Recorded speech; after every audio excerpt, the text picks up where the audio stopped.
La prison de Sednaya était un centre de détention redouté, géré par le gouvernement syrien. Connue pour ses tortures brutales et ses innombrables exécutions, elle a reçu le surnom effrayant d'abattoir humain. Les forces rebelles ont libéré les prisonniers à la suite de l'effondrement du régime de Bachar el-Assad.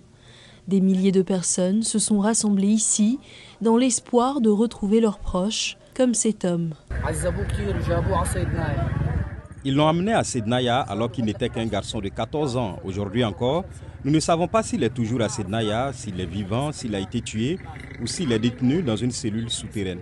Au cours des 13 années de guerre civile, jusqu'à 100 000 personnes ont été détenues par le gouvernement syrien.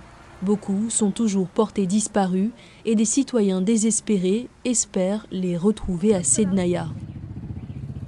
Je cherche mon frère. Quelqu'un m'a dit il y a 10 jours qu'il était encore en vie.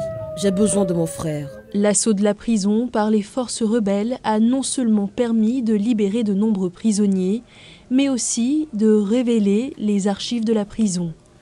Les familles désespérées examinent maintenant les documents éparpillés sur le sol dans l'espoir de trouver des informations sur leurs proches disparus ou exécutés. Certains de ces documents contiennent les noms de ceux qui sont morts ou ceux qui ont été exécutés pendant leur détention. Des foules se rassemblent, écoutant attentivement la lecture à voix haute de ces sinistres listes noires. Des informations faisaient état de milliers de prisonniers détenus à Sednaya, chaque cellule de 5 mètres sur 5 étant occupée par plus de 100 personnes.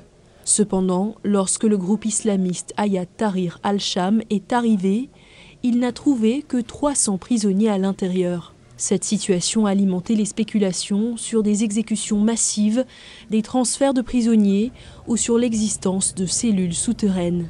Pour la plupart des personnes qui se sont rendues sur place, les recherches sont restées sans réponse. Elles espèrent que justice sera faite.